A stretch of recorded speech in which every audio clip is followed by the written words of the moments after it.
नमो नमः बच्चों, सीमा कौशिक की कक्षा में आपका स्वागत है। आज हम पढ़ने जा रहे हैं आपकी संस्कृत की पाठ्य पुस्तक रुचिरा भाग 2 से 6 पाठ है सदाचार है। तो सदाचार का मीनिंग होता है सद आचार, यानी कि अच्छा आचार, अच्छा आचरण। तो इन श्लोकों के अंदर हम यही पढ़ेंगे कि हमें अच्छा आचरण कैसे करना चाहिए, अच्छे आचरण में हमें कैसा व्यवहार करना चाहिए। तो बच्चों, इन श्लोकों को शुरू करने से पहले हम इसके शब्दार्थ पढ़ लेते हैं। इसके शब्दार्थ में है रिपुहु।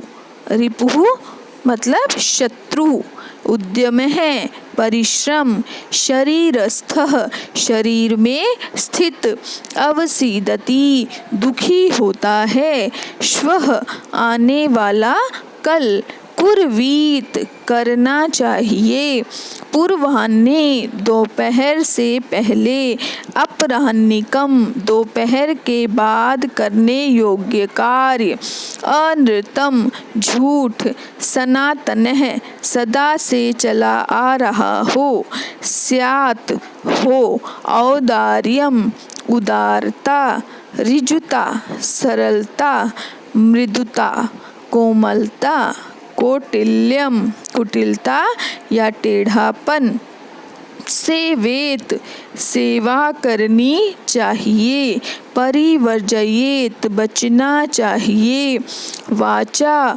वाणी से। बच्चों, अब हम इसके श्लोक शुरू कर रहे हैं।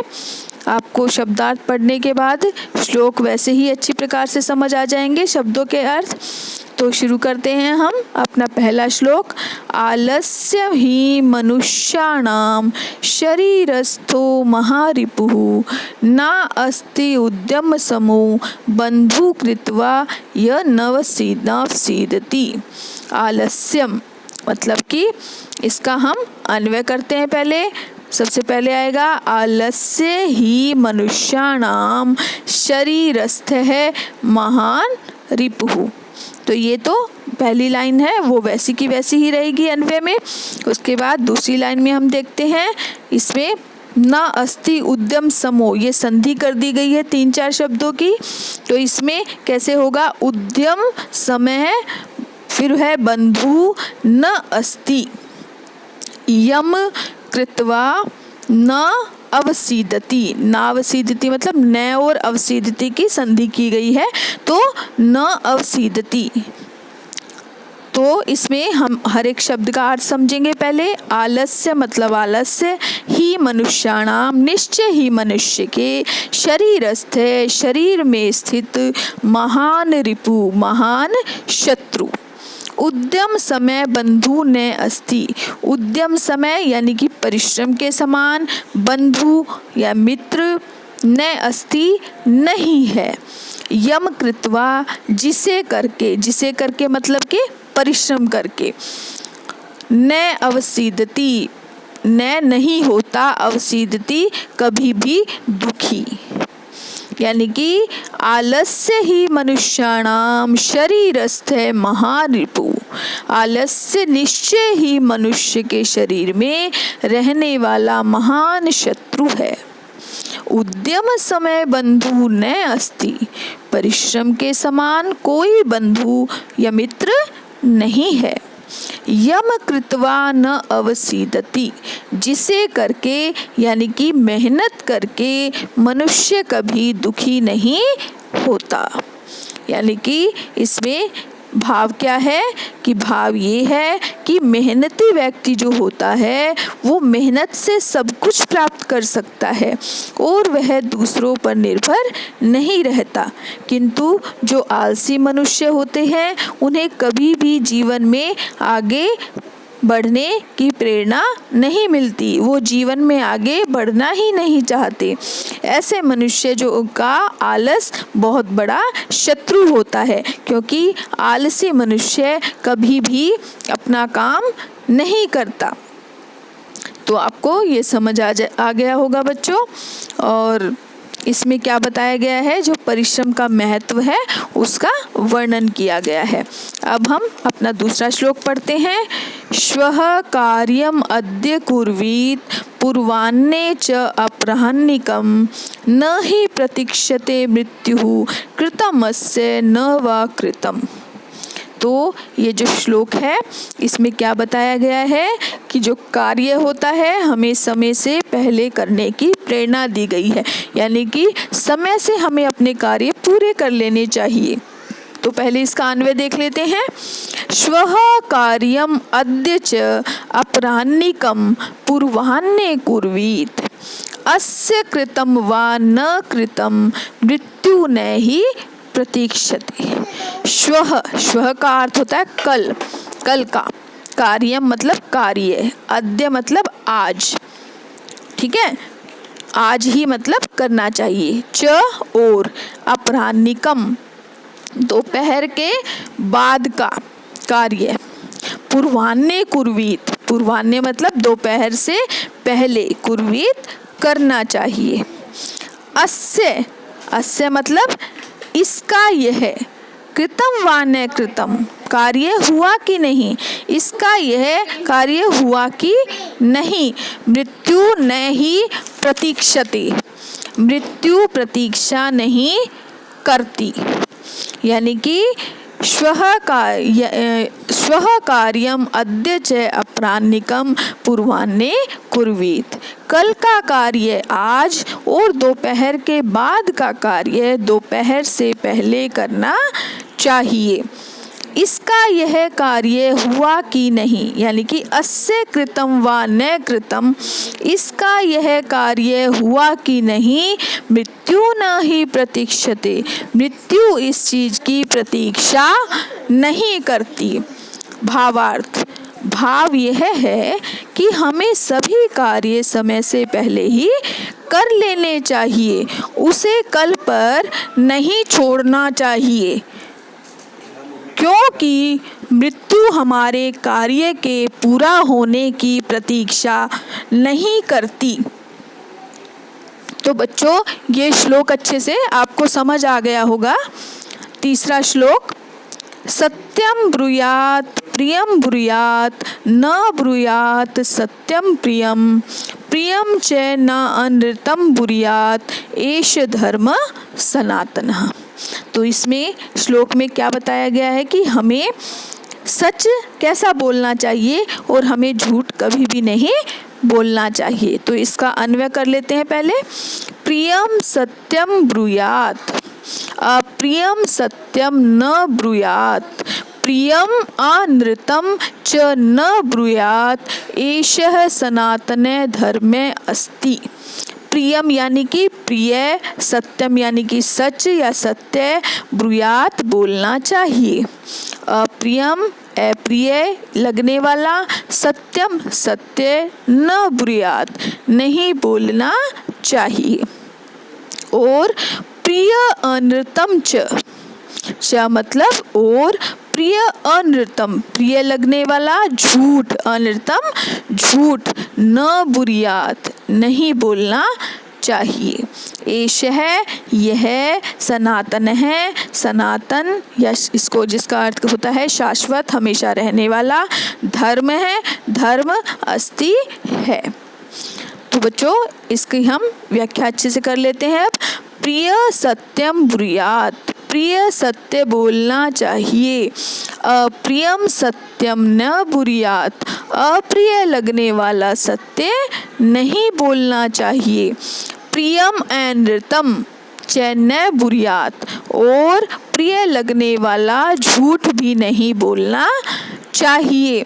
एष सनातन धर्मे अस्ति, यह सनातन यानी कि शाश्वत धर्म है। भावार्थ, भावार्थ क्या है बच्चों इसका? भाव यह है कि कड़वा सच हमें कभी भी नहीं बोलना चाहिए, हमेशा प्रिय लगने वाला सच ही बोलना चाहिए। मीठा लगने वाला झूठ भी नहीं बोलना चाहिए। यही सदा से चला आ रहा है और यही हमारा धर्म है। अब है तीसरा श्लोक, चौथा श्लोक। स सर्वदा व्यवहारे स्यात् औदार्यं सत्यता तथा ऋजुता मृदुता च अपि कौटिल्यं न कदाचन। तो इसमें क्या बताया गया है बच्चों? इसमें बताया गया है कि जो मनुष्य को है वो कैसा होना चाहिए, कैसा व्यवहार करना चाहिए, उसके व्यवहार में क्या क्या गुण होने चाहिए। तो इसका अन्वय देख लेते हैं।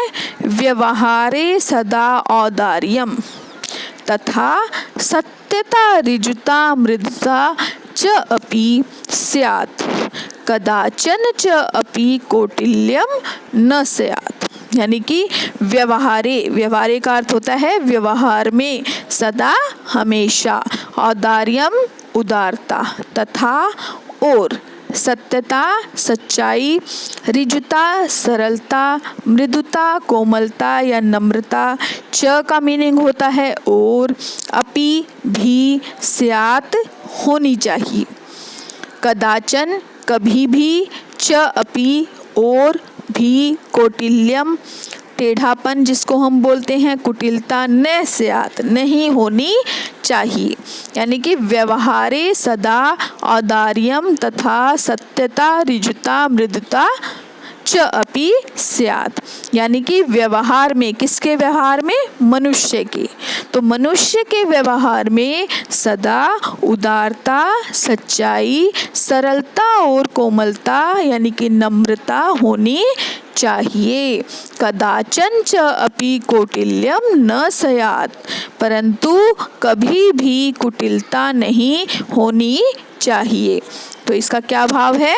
भाव यह है कि मनुष्य को सभी से नम्रता, सरलता, उदारता और सच्चाई का व्यवहार करना चाहिए। उसके व्यवहार में टेढ़ापन नहीं होना चाहिए। अब नेक्स्ट श्लोक। श्रेष्ठम जनम गुरुम च अपि मातरम पितरम तथा मनसा कर्मणा वाचा सेवेत सततम सदा। तो इसमें क्या बताया गया है बच्चों कि जो हमें माता पिता, सज्जन व्यक्ति, हमारे जो शिक्षक हैं, गुरु हैं, उनकी सेवा हमें हमेशा करनी चाहिए, इसके बारे में बताया गया है। तो पहले इसका अन्वय देख लेते हैं। श्रेष्ठम जनम गुरु मातरम तथा पितरम च अपि सदा मनसा वाचा कर्मणा सेवेत। तो श्रेष्ठम जन्म यानी श्रेष्ठ व्यक्ति, सज्जन व्यक्ति, गुरु, मातरम माता तथा और पितरम पिता, च अपि भी, सदा मतलब सदैव, मनसा मन से, वाचा वचन से, कर्मणा कर्म से, सेवेत सेवा करनी चाहिए। तो क्या कहते हैं इसमें? श्रेष्ठम जन्म गुरु मातरम तथा पितरम च अपि सदा मनसा वाचा कर्मणा सेवेत। श्रेष्ठ व्यक्ति गुरु, माता और पिता की भी सदैव यानी कि हमेशा मन, वचन और कर्म से सेवा करनी चाहिए। भाव क्या है कि हमें अपने मन, कर्म और वचन से अपने माता पिता और गुरु और सज्जन व्यक्ति की सेवा करनी चाहिए। आगे श्लोक है बच्चों। मित्रेण कलहम कृत्वा न कदापि सुखी जनः इति ज्ञात्वा प्रयासेन तदेव परिवर्जयेत्।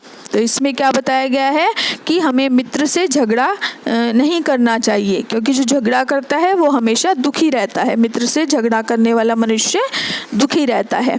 तो इसका अन्वय देख लीजिए। मित्रेण कलहम कृत्वा जनः कदापि सुखी न इति ज्ञात्वा ततएव प्रयासेन वर्जयेत्। मित्रेण मतलब मित्र से, कलहम मतलब झगड़ा, कृत्वा करके, जन है मनुष्य, कदापि कभी भी, सुखी न सुखी नहीं यानी कि सुखी नहीं होता, इति ज्ञात्वा यह जानकर, ततएव उससे, प्रयासेन प्रयास के साथ, वर्जयेत बचना चाहिए। यानी कि मित्रेण कलहम कृत्वा जनः कदापि सुखी न, मित्र के साथ झगड़ा करके मनुष्य कभी भी सुखी नहीं होता। इति ज्ञात्वा ततेव प्रयासेन वर्जयेत। यह जानकर उससे यानी कि झगड़े से प्रयासेन वर्जयेत प्रयास के साथ या कोशिश करके हमें बचना चाहिए, यानी झगड़े से प्रयास के साथ कोशिश करके बचना चाहिए। भाव क्या है? भाव ये है कि हमें मित्र के साथ झगड़ना नहीं चाहिए, क्योंकि जो व्यक्ति मित्र के साथ झगड़ा करता है वह सुखी नहीं रह सकता। इसलिए झगड़े से बचने की हमेशा हमें कोशिश करनी चाहिए। तो बच्चों, बहुत से बच्चों की जो ये लेसन है बुक के अंदर, उसमें पहला श्लोक और कोई दे रखा है जो ये लास्ट में लिखा हुआ है। ये श्लोक कई बुक्स के अंदर पहला श्लोक दिया गया है ये, और ये जो आलस्य ही मनुष्याणाम ये श्लोक नहीं दिया गया, उसकी जगह ये लास्ट वाला श्लोक दिया गया है जो मैंने नीचे लिखा हुआ है। तो हम इसको भी पढ़ लेते हैं। यस्मिन् देशे य आचार्य पारंपर्य क्रमागतः वर्णानां सान्तरालानां स सदाचार उच्यते। तो इसमें क्या बताया गया है कि सदाचार क्या है, सदाचार की क्या परिभाषा है, ये बताया गया है। इसका अन्वय देख लीजिए। यस्मिन् देशे वर्णानां सान्तरालानां पारंपर्य क्रमागतः यह आचारः सह सदाचारः उच्यते। यस्मिन् यानी कि जिस देशे देश में वर्णानाम वर्गों के, वर्णानाम सान्तरालानाम सभी वर्गों के, वर्णानाम मतलब वर्गों के बीच आए सभी उपवर्गों का, पारंपरिक क्रमात् आगत है परंपरा क्रम से प्राप्त यह जो आचार है, व्यवहार है, सह वह सदाचार है, सदाचार उच्यते कहा जाता है। यस्मिन् देशे वर्णानां सान्तरालानां पारंपर्य क्रमात् आगतः, जिस देश में वर्गों के बीच आए सभी उपवर्गों का परंपरा क्रम से प्राप्त जो व्यवहार है, यह व्यवहार है, प्राप्त जो व्यवहार है, स सदाचारः उच्यते, वह सदाचार कहलाता है। अर्थात भाव क्या है कि जिस देश में सभी जाति, चाहे कोई भी जाति धर्म हो, उपजाति हो, उसमें जो परंपरा क्रम से प्राप्त व्यवहार है यानी कि आचरण है, वो सदाचार कहलाता है। तो बच्चों, आपको सभी श्लोकों की व्याख्या अच्छी प्रकार से समझ आ गई होगी। इसको आप अच्छी प्रकार से पढ़िए, सुनिए, ताकि और उच्चारण पर ज़्यादा ध्यान दीजिए, क्योंकि संस्कृत का उच्चारण बिल्कुल सही होना चाहिए, तभी वो भाषा अच्छी लगती है।